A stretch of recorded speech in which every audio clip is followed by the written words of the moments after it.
3 drum rack tips that every Ableton producer should know. Choke your homie. Now, no one's gonna die, but a choke is gonna be something that you're gonna use when you have 2 elements playing at the same time, and essentially you want one to play and the other one to shut up. This is super valuable when it comes to long samples with huge tails, open hats, and close hats. So the more practical example of most of you guys finding this useful will be when you program something like this. You have 2 elements that are taking up the same frequency. A lot of the times you're better off just making room for the open hat and not letting the close hat hit. So in order to program this, all we have to do is go list mode. We're gonna go into our IO. From there you can see receive, play, and then the choke. We have 16 groups which we can choke. So we wanna put the open hat and the close hat in the same group, which is numero uno. Now as I play this, you're gonna notice that if you have ever used a 909 drum machine, you know this is what happens with it as well. I'm gonna make room now for the open hat, so I'm forced to do it. And you can see that we're not allowing the open hat to fly like the bird. Now I can opt to use longer open hats and do some really interesting rhythms. For instance, here I could do.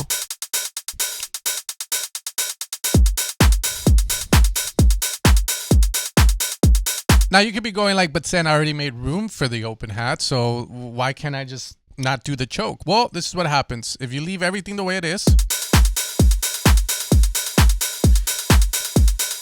ya perdiste el ritmo, fool. Lost the rhythm. Now, as a sound designer, I assume most people don't know how to apply chokes and don't know about the choke. So when I make open hats, I will usually make them a lot smaller, leading to the producers that use my samples to sound 10 times better than using other people's, leading them to support my work over at Evil Sounds a lot more often.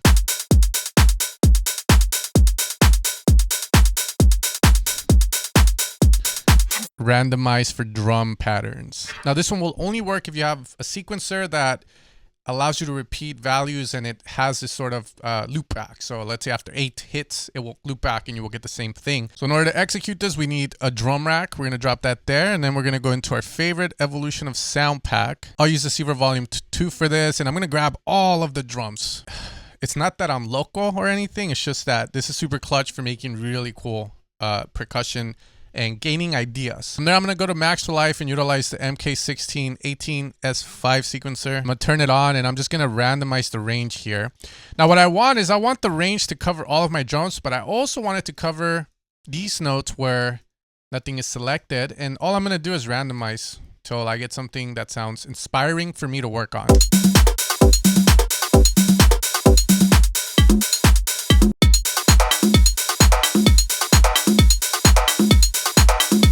Now let's say I like this, I can hold Command T. I'm gonna hold resampling in Ableton there. I'm gonna record solo this bad boy and get to jamming.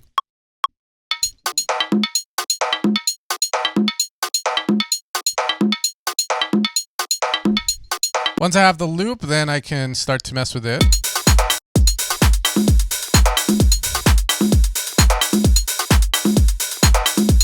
Now the problem if you use like a standard ARP with that is that the ARP is, you know, its purpose is like any male out there is to hit as many drums as he possibly can. So if I copy this MIDI like everywhere, it's gonna try and hit everything with a hole. So if you're gonna use a standard Ableton ARP, try to use a couple of percussion. Be a little bit more mindful about the ones you're putting together. And then make sure you have the gate quiet like so. Now this leads me to my next tip, copy value to siblings. Now this doesn't mean you have to share with your sister and brother. What this is that I can go to any drum and I can switch trigger, which makes the whole sample play out to gate mode. So that way the length of a MIDI note will decide how long this holds on for. From there, I can right click and copy value to siblings. So now they're all gonna be turned into gate mode. This is a very clutch trick in the drum rack that you can use so you don't have to go to each one individually and change it. Now from there, I can play with this gate.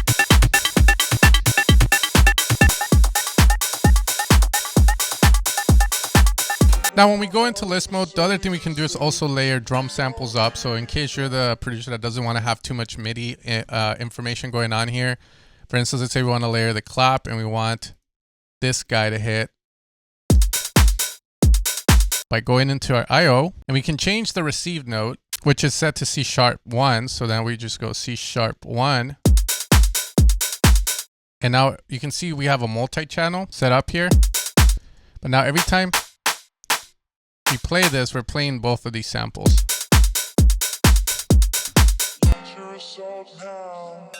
Okay, cool. Now, effects inside the drum rack, of course, when you have, you know, like an open hat like so, you can put effects at the end of the chain and whatnot. We can also have a return inside of the drum rack, sort of like drum rack inception. So obviously you have returns standard here, like your reverb and delay, but you can also have it inside the drum rack. For example, here, we're going to go and turn them on. So we can route a reverb in there, and now we have it. And then we can send stuff.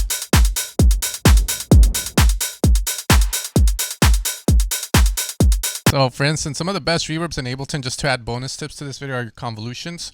Convolution reverbs will have a section which is made for drums, which I love for drum reverbs. If you don't like my recommendations, this is something that I learned from Enamore and some other top producers, where this is the reverb that they'll use and they'll go made for drums. And then you have a bunch to pick from. That's so tasteful.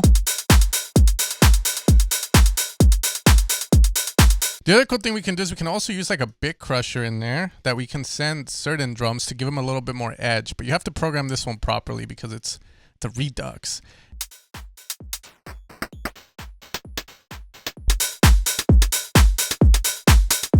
Level it better. Gives this very gnarly like to the drums. The better you become at making music, the more you're going to realize automations is where it's at when it comes to mixing, where it comes to the songwriting of a song. So macros are a good way to route it to multiple things to progress your drums or do crazy stuff like mess with the pitch. If you have a MIDI keyboard, you can also route your MIDI keyboard knobs to certain macros in the drum rack so that you can get sort of a live performance feel, like turning the damn high pass knob if you're a DJ. For example, one of the cool things that you can do is if you have an open hat, obviously having an open hat that's constantly open in the song like this can get rather dull. So one of the cool things that you can do that a lot of big producers do as well is that we can essentially progress the open hat so that when we get to certain parts of the song, it can open up here. I'm going to click on my sustain. In fact, I think just decay and map that. Turn it off. We're going to lower the sustain here.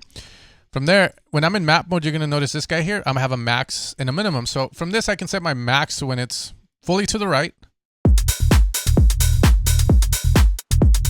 And I can set it like this. So maybe when I'm all the way to the right, I'll be allowed to be like this.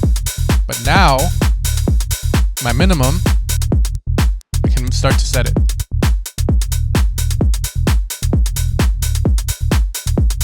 Like so. Yep. So now, you know, you can Command R, Control R, and name this like, I don't know, open hat progression or something. And now you can route multiple things. Like for instance, when you want, let's say this open, maybe you want to have the pitch go up. And again, this is something stupid, but we're going to do it. We can also map it there, and then you're going to have your minimum and your max. So obviously for minimum, we're going to set it to around 0, but when it's at max, then we can set this to around maybe 3.